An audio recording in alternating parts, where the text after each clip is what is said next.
Okay, I think the attendees have slowed down a little bit, so we will go ahead and get started.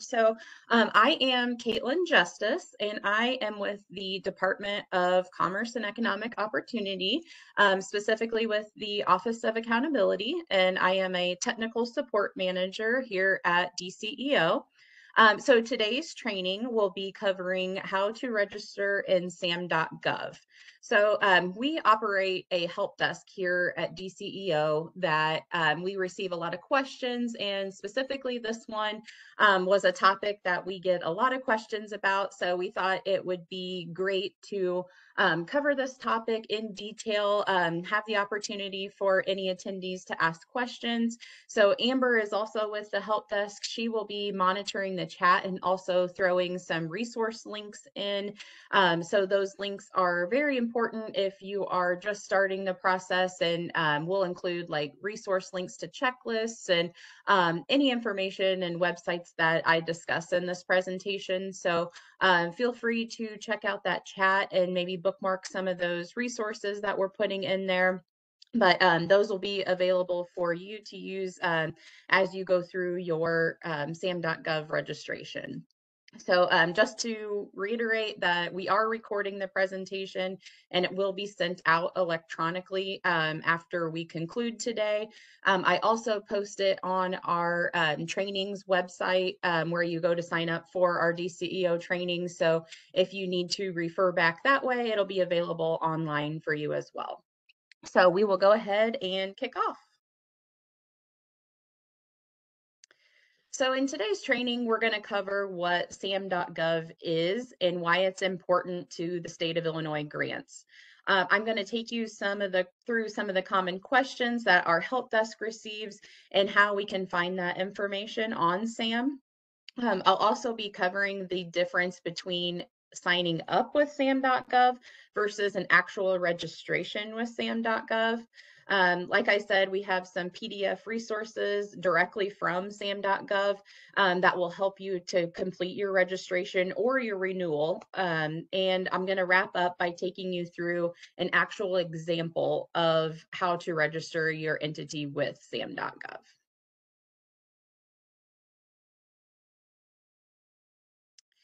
So SAM stands for the System for Award Management, and it is an official website through the U.S. federal government. So by registering your entity with SAM, you're eligible to do business with the U.S. government. SAM can be used for various reasons, such as searching for contract opportunities, your entity registrations, any type of exclusion records, or assistance listings, which assistance listings are detailed public descriptions of like federal programs that provide grants, loans, scholarships, and other types of assistance awards. So through SAM.gov, you can also view reports, including contract reports, ad hoc reports, administrative reports, and static reports. So users can also search publicly available award data through SAM.gov. So why do you need a SAM.gov registration? To apply for a grant or receive a grant, an entity must be in pre-qualified status, meaning you have met the requirements set forth in our Illinois Administrative Code to be deemed qualified. And one of those requirements of qualified status is having an active SAM.gov registration. So the state uses SAM.gov to perform federally required verifications, which includes federal debarred and suspended status. SAM.gov registrations also help us to validate for uniqueness and accuracy of your entity. So when you register with SAM.gov, it's required that your entity be included in a public search. So this allows state agencies to easily access data and allows SAM.gov registration to sync directly with our GATA grantee portal.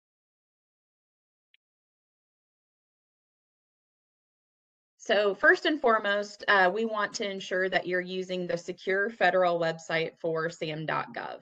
So if you're linked to a website to register or renew and the URL is not SAM.gov, do not enter any information into that website. There are instances of bad actors out there impersonating SAM.gov by using correspondence that looks official but isn't. So if the email sender address does not end in a .gov, it's not official government correspondence. So I just want to put that disclaimer out there that that does happen. So just make sure that you're on the secure SAM.gov website. Registration with SAM.gov is free. There are scams out there to offer entities to quickly process your SAM or complete your SAM registration on your behalf.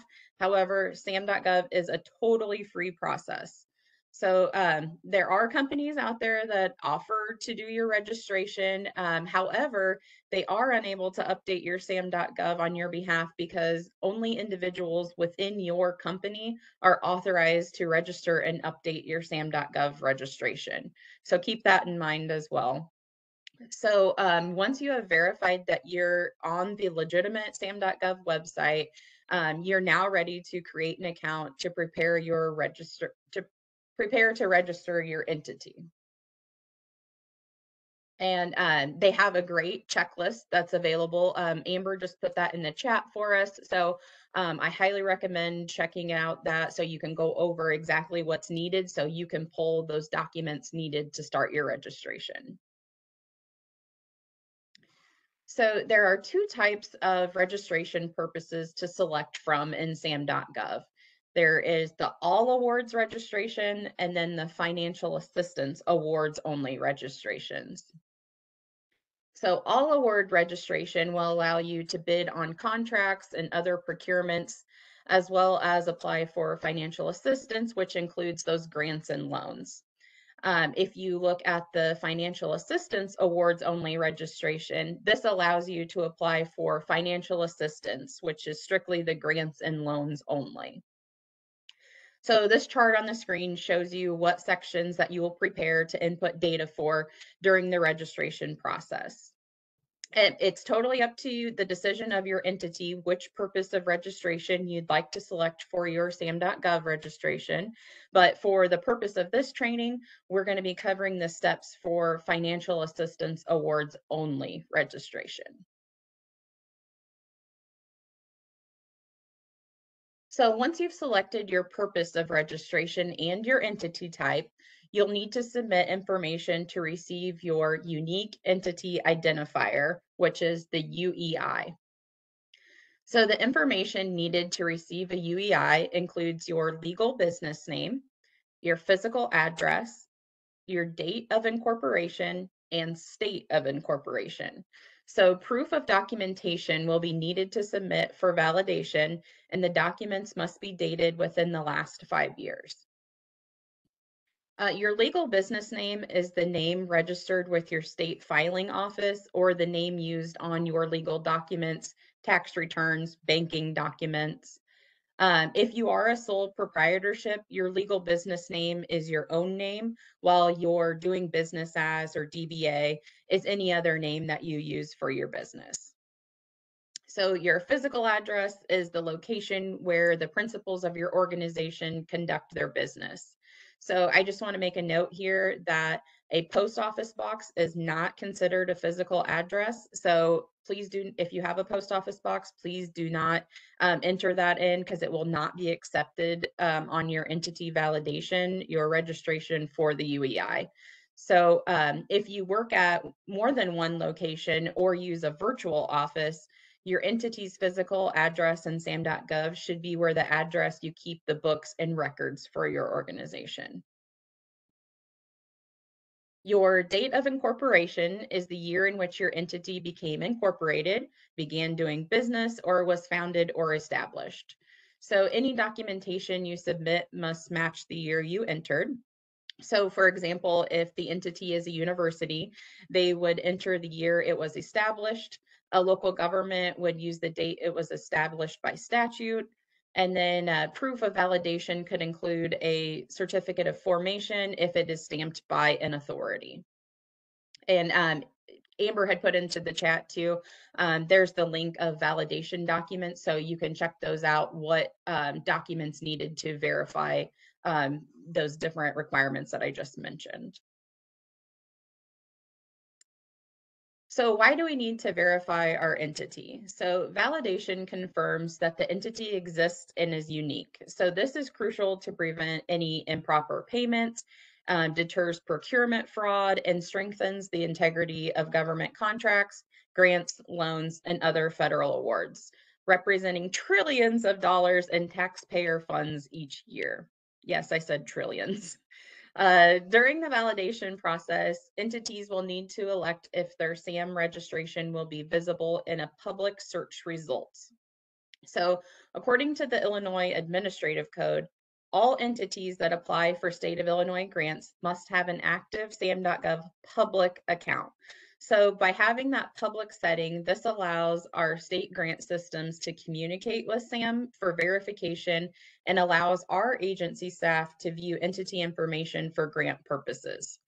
So as you can see on this slide, this entity does not have their SAM.gov registration set to public, which affects the pre-qualification status of this entity. So SAM.gov is now flagged in the GATA grantee portal as not in compliance since the two systems cannot sync. So it's also important to note that only non-sensitive entity information will be searchable through SAM.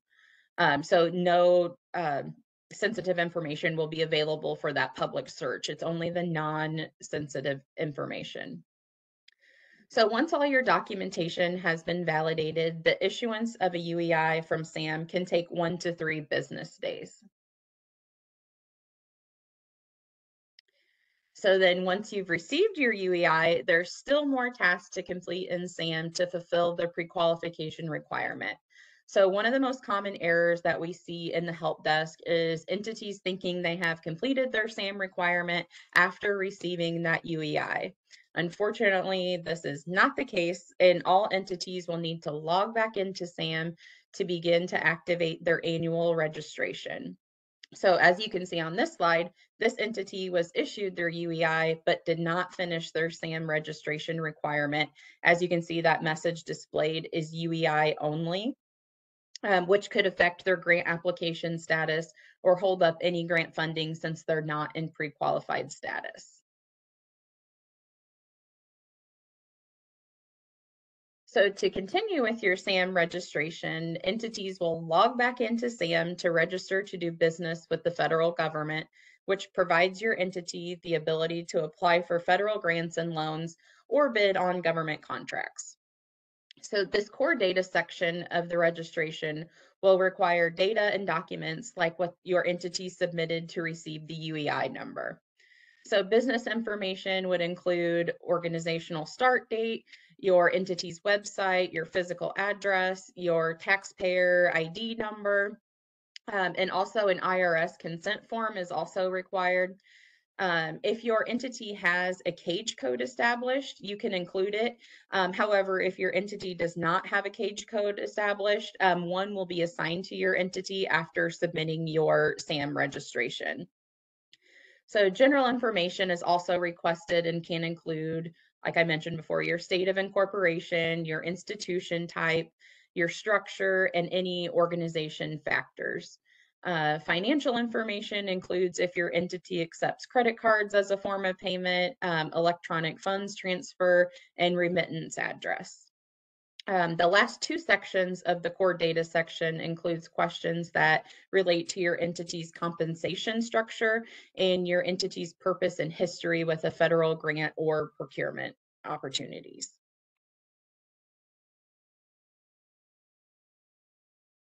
The next section, which is representations and certifications, it's a questionnaire that is designed to collect the data necessary about your business's specifics to complete the associated FAR provisions. And if applicable, it requires the standard Form 330 Part 2 for architect and engineering contracts and the Defense FAR supplement.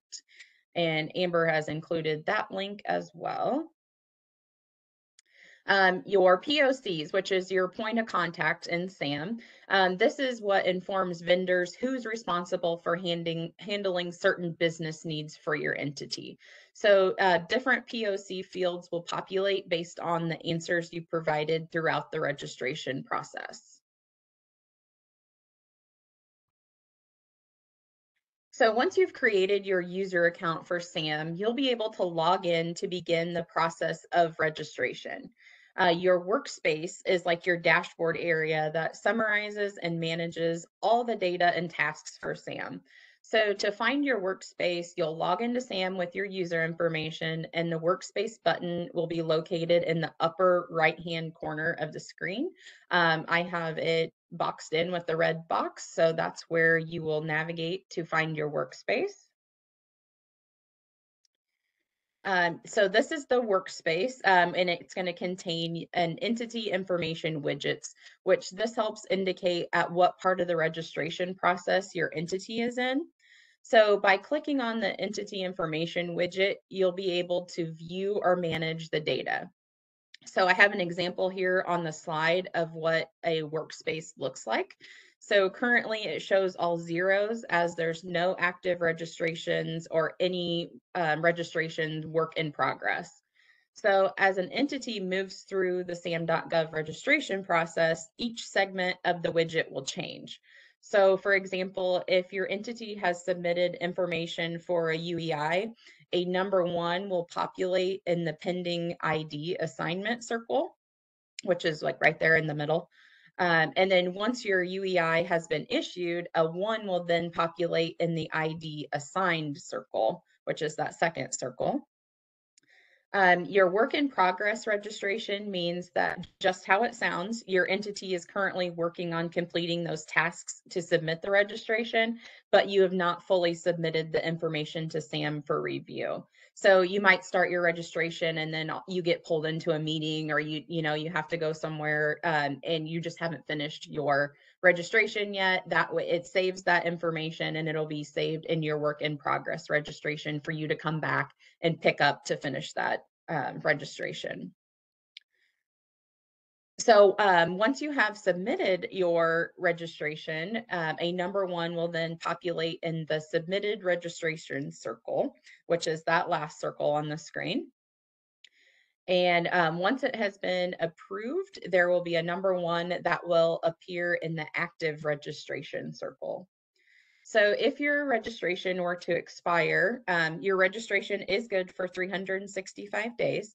Then a 1 would populate in the inactive registration circle. So just looking through this widget, you can actually see like your timestamp, and it gives you an idea, be like, okay, hey, I need to go back in and finish my work in progress registration, or okay, I've got my UEI, my ID's been assigned, so that means the next steps I need to start on that registration. So and usually in the help desk, if we get any questions on SAM.gov, I always ask our inquiries to provide a screenshot of this workspace, so that way I can see, oh, like, okay, I know they've got their ID assigned, so now we just need to finish the registration, or they have an inactive registration, so hey, we need to do renewal. So this is just an area to be familiar with and get to know that workspace area. It helps us out.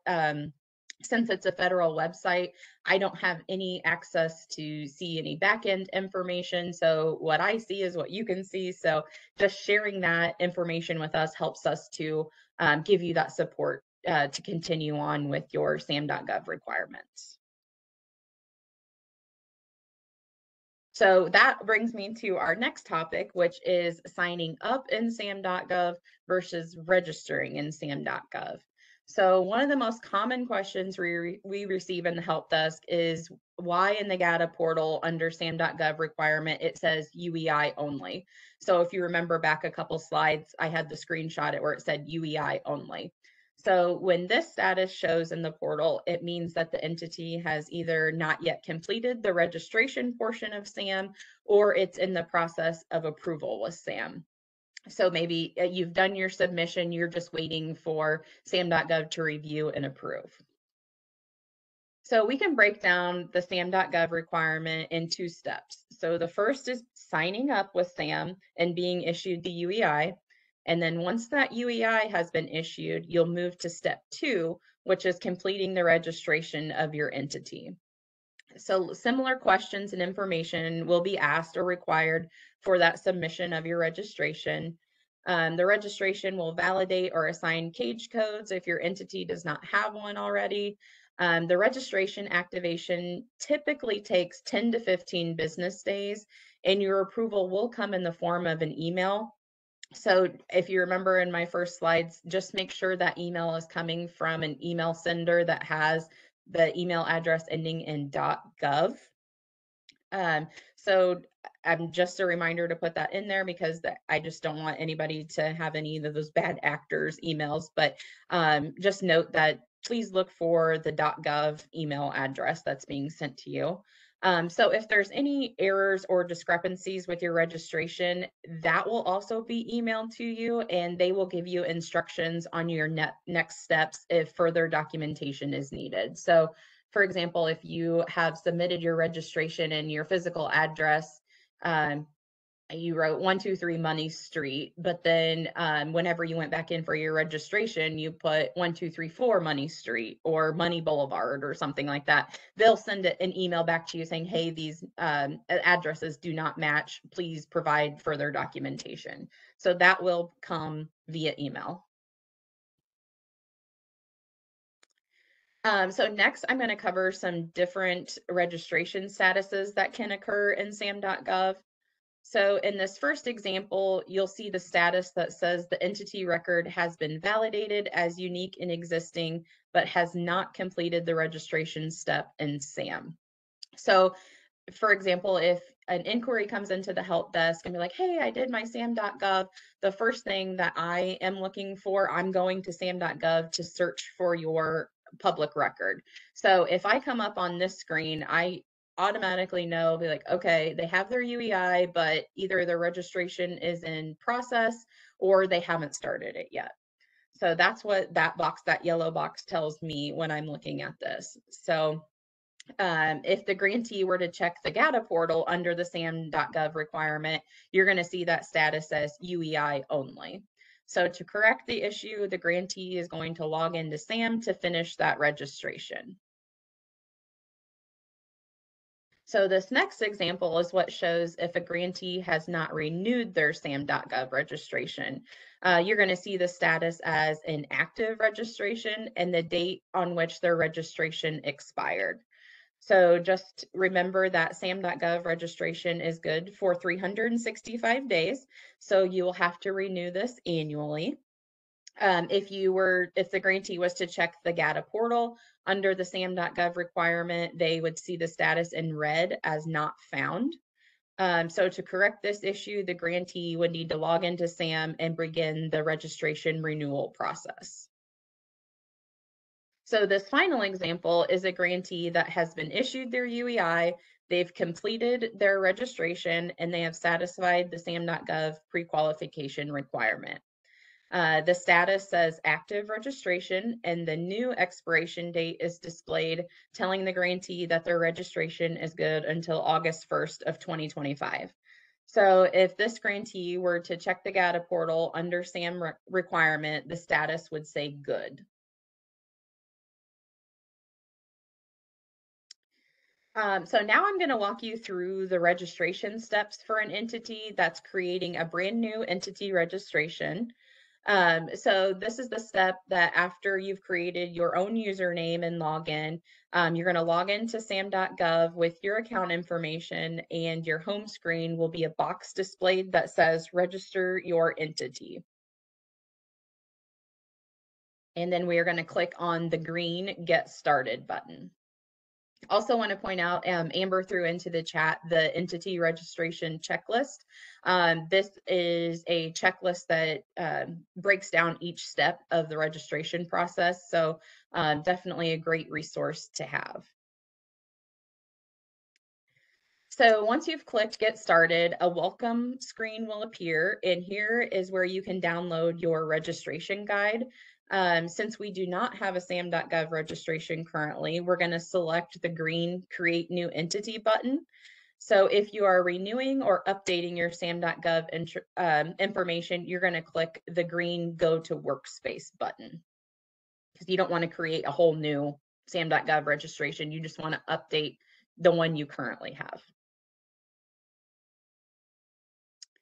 So the next screen asks what the goal of your registration is for. So does your entity want to do business directly with the federal government? Does your entity want to do business with a business or other organization which receives funds directly from the US federal government or other? So in this example, I'm going to select the second option to do business with a business or other organization which receives funding directly from the federal government. So once selected, a new question will appear that goes into further detail of your intentions with your registration. So I've selected that I wish to apply as a grantee for federal funds distributed by a government entity other than the federal government. So funds that's coming from the state of Illinois. So next we're going to answer who required your entity to be in SAM.gov. So I've selected the US state government, and then I will move to the drop down and select Illinois. As you can see, this is just an example, so keep that in mind, but you would select the option that relates back to your entity. So then now the system will show an option of those types of registrations they think you need based on your responses. However, we know that we need more than a UEI, so we're going to click on the text below the UEI column that says see other options. So just based on my answers, it thinks I just need that UEI, but now that we've done the training, we know we need an active registration and the UEI. So that's where we're going to click on that bottom option.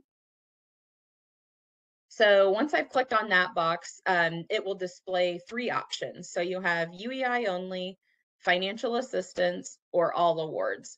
So like I said, in this example, I'm going to select financial assistance awards.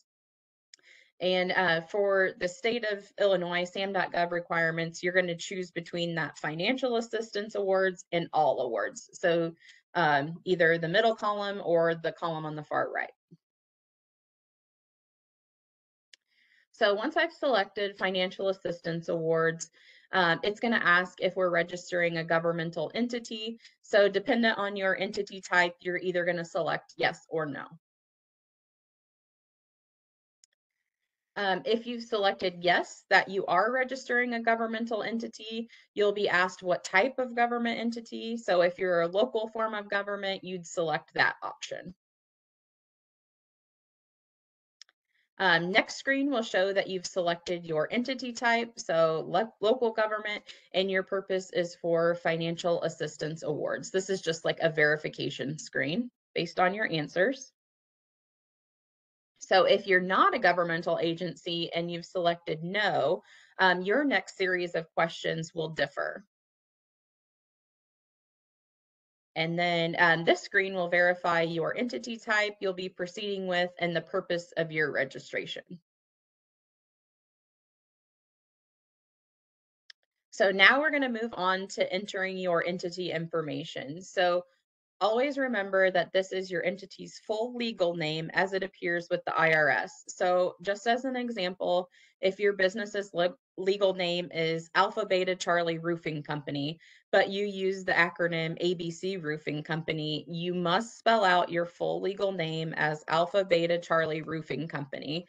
You can use the doing business as box if you wish to input ABC Roofing Company, but that's optional. It's also important to keep that uniformity when registering with different systems. So keep that in mind when you're registering for the GATA grantee portal too, that you should use your entity's full legal name as well when you're registering your entity profile, just so that's easier to match. It's easier for the systems to sync if you have that spelled out and exactly the same. So next we're going to start the validation process. So this is the information that you provide that's going to be used throughout the federal government. So you have to make sure that your information is current and correct. there are going to be a checkbox that you will need to be selected so you can begin that validation, and you'll just check that box to proceed. I know this is a little hard to read on the screen, but we do have the link to this PDF. This is straight from SAM.gov. This comes from the General Services Administration, and it shows the specific listing of the documents considered valid for validation. So the documents must show your entity information exactly as you entered it. And so list A, these are the documents that will verify your name and address.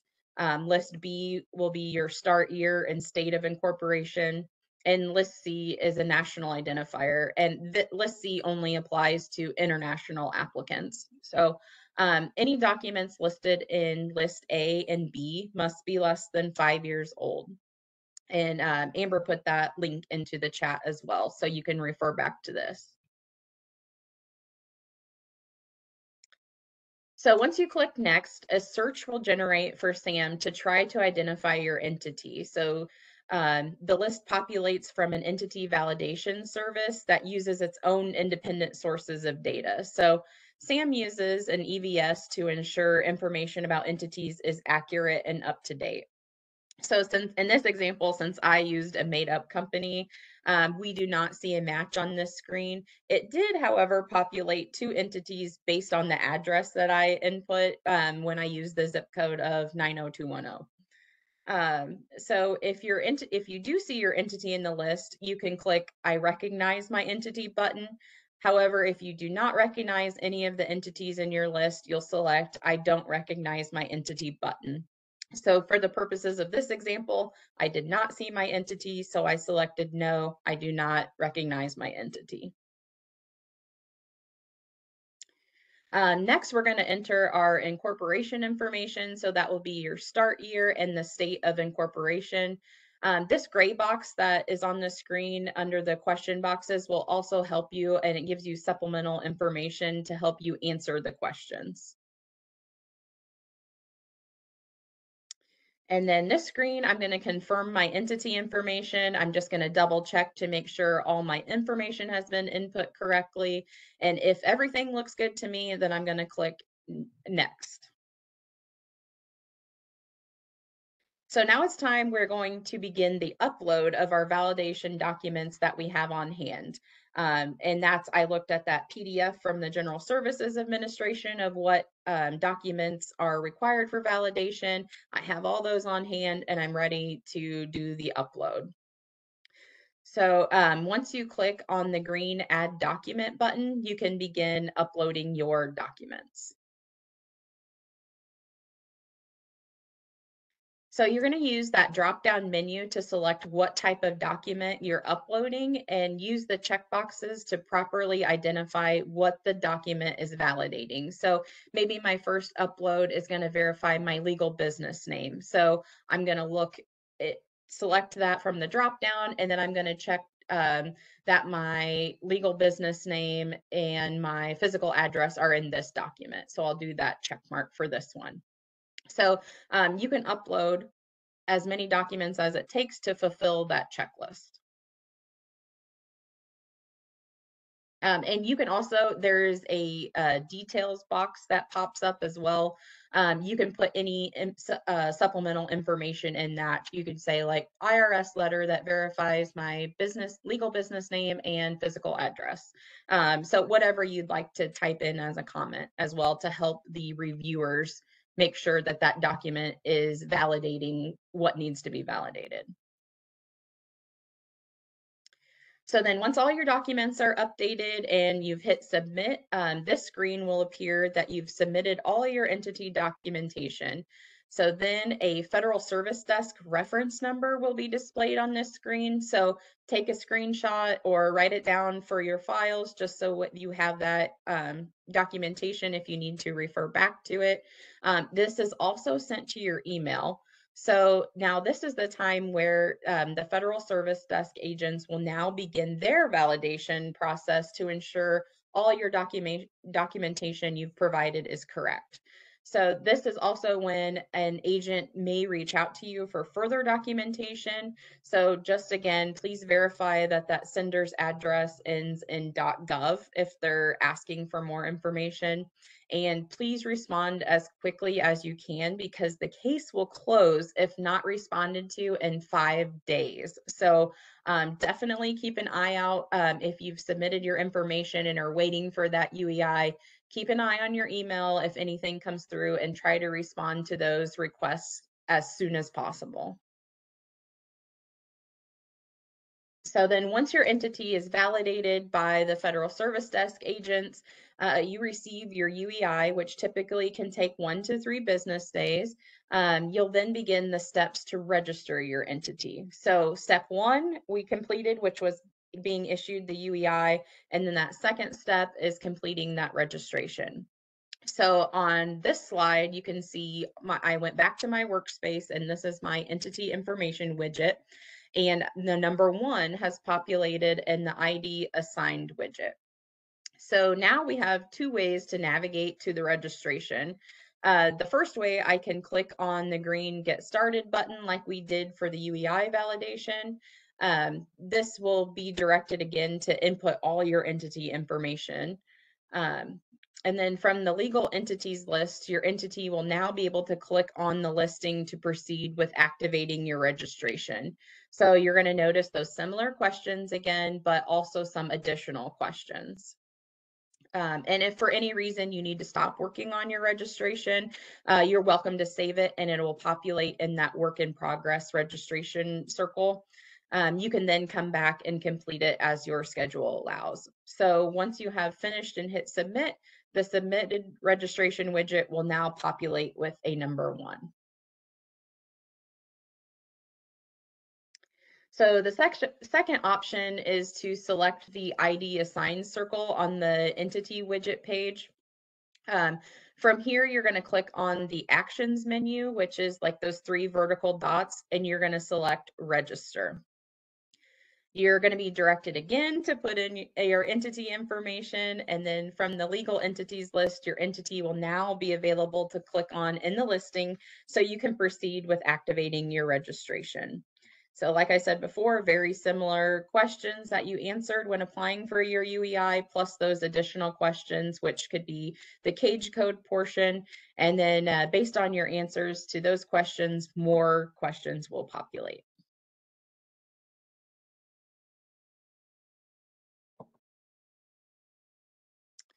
So like I said before, very similar questions that you answered when applying for your UEI, plus some additional lines of questionings of that cage code. And then you can move on through these questions. Sorry, that is blurry on the screen. But these are just the questions if you have a cage code established. If not, 1 will be assigned to you. So next, we're going to prepare the data screen will display, and we were going to review the sections you'll be required to complete based on your registration type. You either picked all awards or financial assistance awards.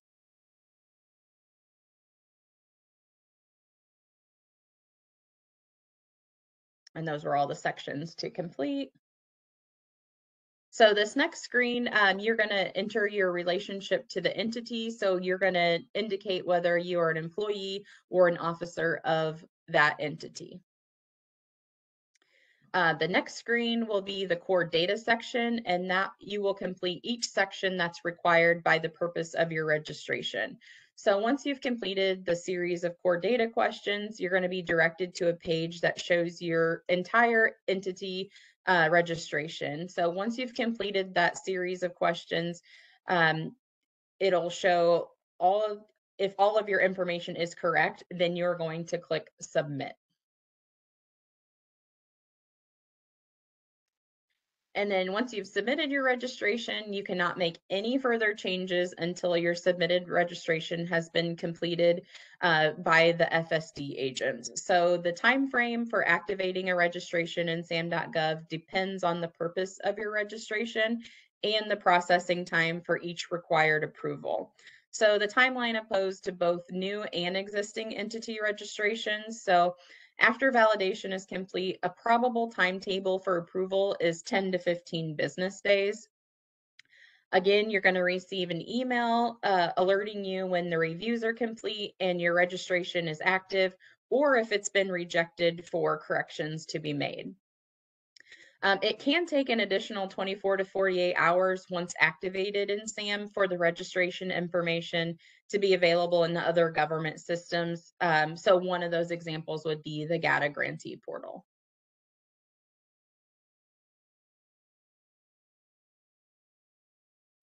So now that we've walked through the steps for SAM.gov registration, I'd like to share a few more resources with you.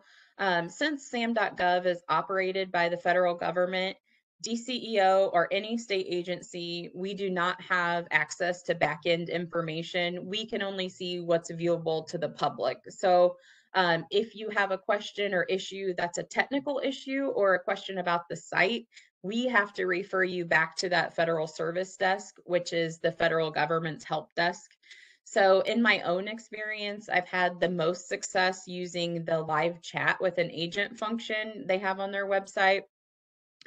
And if you're facing any issues, I would first start by using their, the FSD also has a collection of help desk articles called their knowledge base.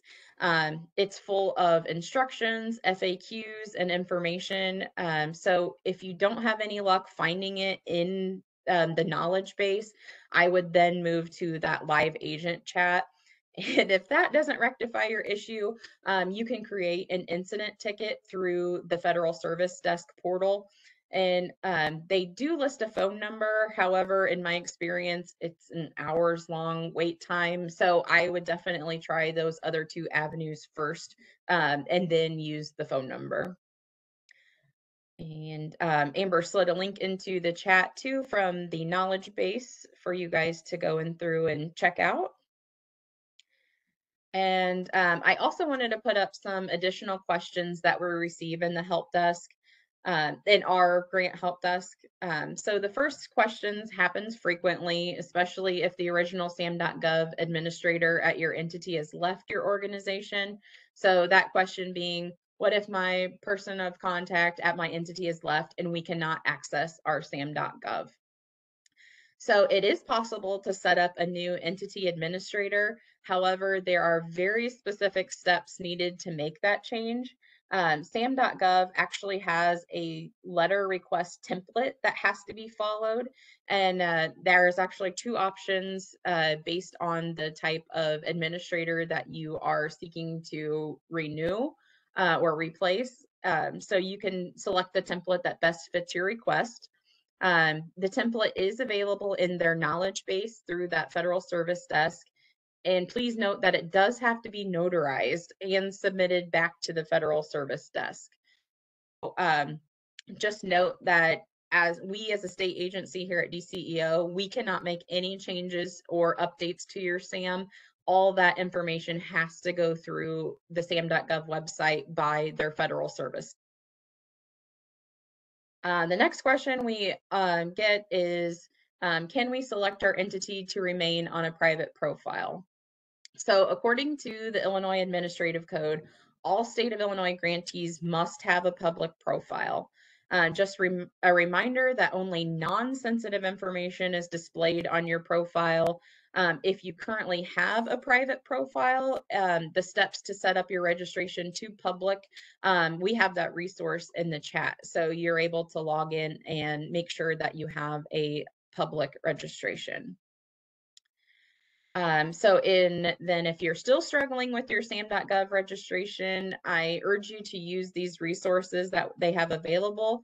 Like I said, DCEO and state agencies can help to a certain point, but then it will need to be referred back to that federal service desk. So once again, I highly recommend checking out that knowledge base. There's several even walkthrough videos. That's when I got started here and was trying to learn more about SAM.gov. I watched a lot of those videos. They are updating articles and making it a little bit more user-friendly too. So if you have some time, I would definitely jump in there and just check some videos out and new instructional guides to help you along the way to make it easier. Another popular question that we get is, how can I check my registration status? So if you log into SAM.gov, they actually have a little handy check entity status tool on the homepage. However, you just have to make sure that you're logged in to SAM.gov to use the tool. If that tool is not available, I would reference your last communication with Sam and just see how many days it's been.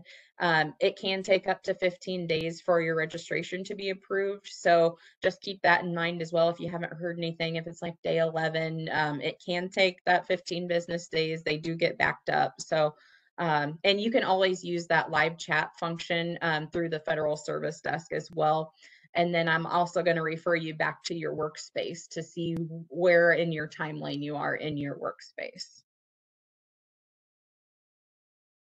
So I'm going to end with some tips to share with you. So SAM.gov registrations are valid for 365 days. So I would definitely set a calendar reminder. It's one of those that kind of slips the mind. So I would set it for at least 2 to 3 weeks in advance of your expiration date. So that way your registration does not lapse. Remember, it can take up to 15 business days. So just kind of do the math there for you for your registration date. It's also important to note that the GATA system will send out reminders that your expiration date is nearing. So these are automated messages. So if you've already done the renewal process, you can disregard. They will keep coming. We can't stop those, or it would stop them for everybody. So just keep that in mind. And then once your registration date comes and on the night of your expiration, GATA will sync then with your new expiration date if you've completed it in SAM.gov. So say it's August 1st and your expiration date is August 15th. So it will sync on the night of the 15th with SAM.gov, GATA will talk, and then on the 16th, your new date will then be reflected in the GATA portal. And then my next tip would be to use that Federal Service Desk for their checklists and resources. It's going to help you tremendously through the process, just not so you're not going blind throughout the whole process. And you can see the steps and what documents are needed to upload. I would either print them out or save them to your desktop so you can refer back to those as you're working through it. That knowledge base contains so much information from instruction steps to videos. They definitely cover a lot of material in that. And then my last tip for you is just make sure to have your registration set to public and not private. It just makes it easier on all parties, and syncing and is required by the administrative code. So that will wrap up all about registering in SAM.gov. I know that was probably a lot of information to take in if you are just starting with your registration, but I hope it was beneficial and we were able to walk through what a typical registration looks like. Here at DCEO, we can help to a certain point with SAM.gov, but we are here to help you and direct you and point you in the best direction so you can get that pre-qualification requirement taken care of. As always, if you have any questions at all, you can email our help desk, which that is our email there on the screen, which is ceo.granthelp@illinois.gov. Amber and I co-manage that help desk, so we are happy to help you out. Just remember, we're going to ask you for that workspace screenshot, so make sure you know where that is in there. And I think we'll open it up for questions now. I'm going to stop sharing. Just a reminder, this presentation is recorded, so I'll be sending this out later as well. And I'm going to jump over to the chat and see if we have any, or if you have a question, feel free to use the raise hand icon and I can unmute you for your question. Let me go through. Thanks to Amber for putting all those links into the chat for me. Appreciate it. I see a question. I got a hand raised. Let me find ya.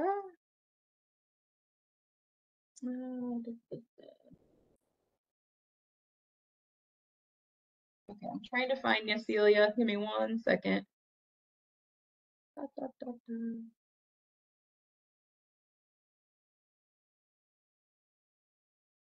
Oh. Amber, Courtney. Oh, here we go. Gotcha. Okay. Where'd you go? All right, I have you unmuted, Celia. Thank you. Thank you, ladies, for all your work and all the information. Question was, how far in advance do we have to renew our SAM.gov? Because I thought it was a quick process, and I started my process. Mine expired June 26th of this year. And I started that process June 12th. And I unfortunately was not able to get the R3 grant because on the 26th I was expired still, but then on the 28th I was, the process was over and I was re-registered. So I lost a huge opportunity for my community just because I was unaware of how long the process took.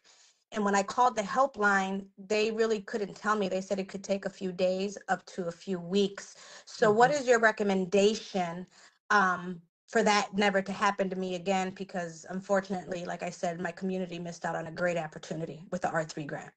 Absolutely. So I would set that calendar reminder at least 1 month prior to your expiration date. Just that's 4 weeks. So if you complete it if your registration ended August 31st, and I would start that process probably July 31st, just to get that done and submitted and give the federal government that time to go in and make sure everything is approved. If you're a renewal, it can take up to that 15 days as well, even though if it's a new registration.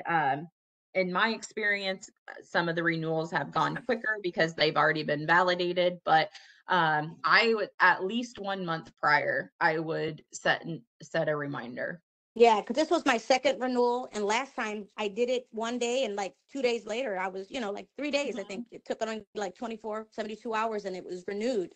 So I just went off of that last experience, and Mhm. they've never really put that in the guidelines.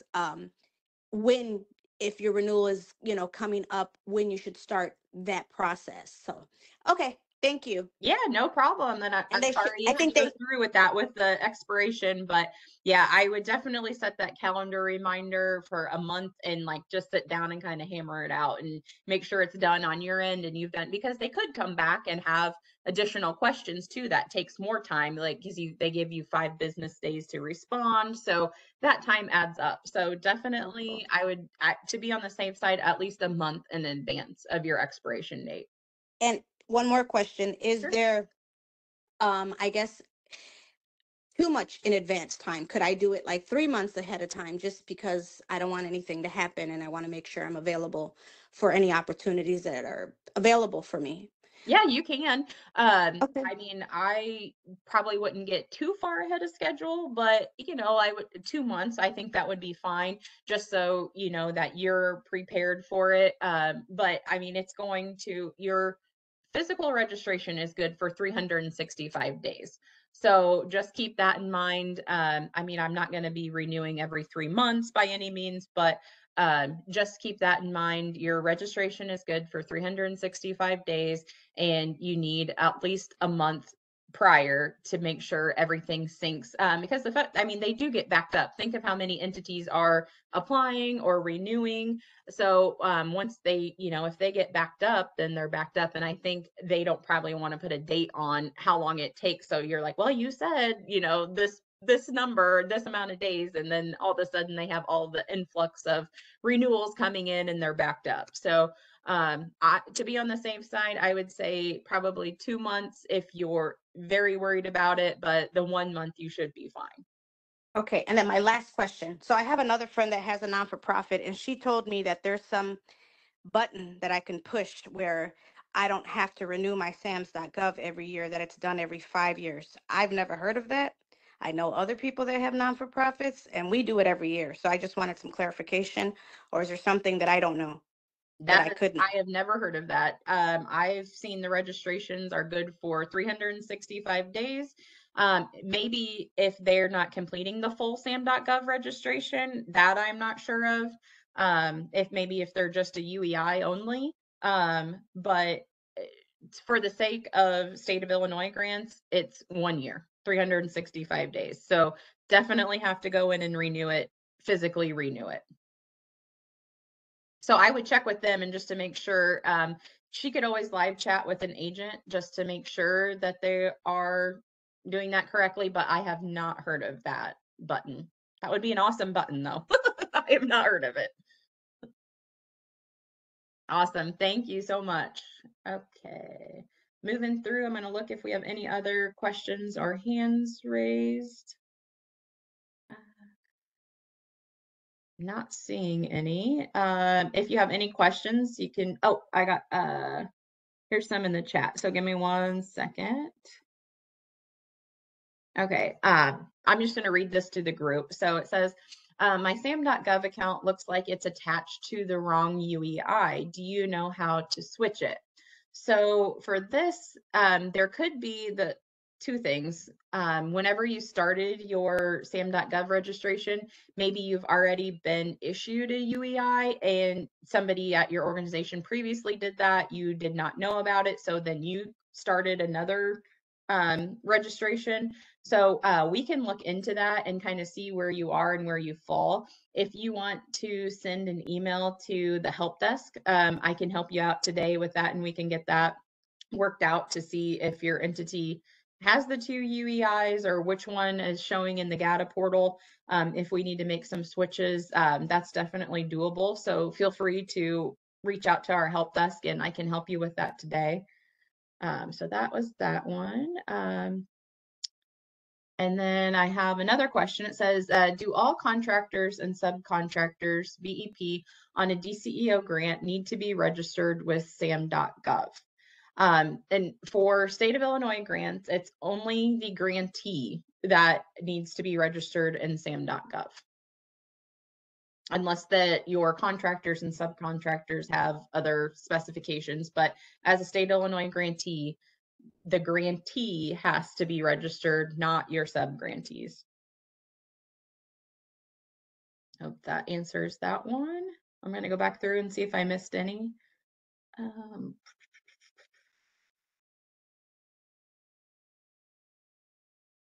Oh, one of the checklist links is broken. I think Amber got that new one in there. Thank you for that. Yes, so all government entities, they have to re-register every year. That's the renewal process. And that's good for 365 days. All right, well, it looks like those are all the questions. If something comes up afterwards and you think of something, feel free to send us an email at the help desk and we can get the answers to you. Other than that, I will give you 2 minutes back of your day. Thank you all for attending and I will send the presentation and recording out later this afternoon. Feel free to share the word and we will see you next month for our revolving topic. We'll have pre-qual on the first Wednesday and revolving topic on the third Wednesday. So have a great day. Enjoy the rest of your week.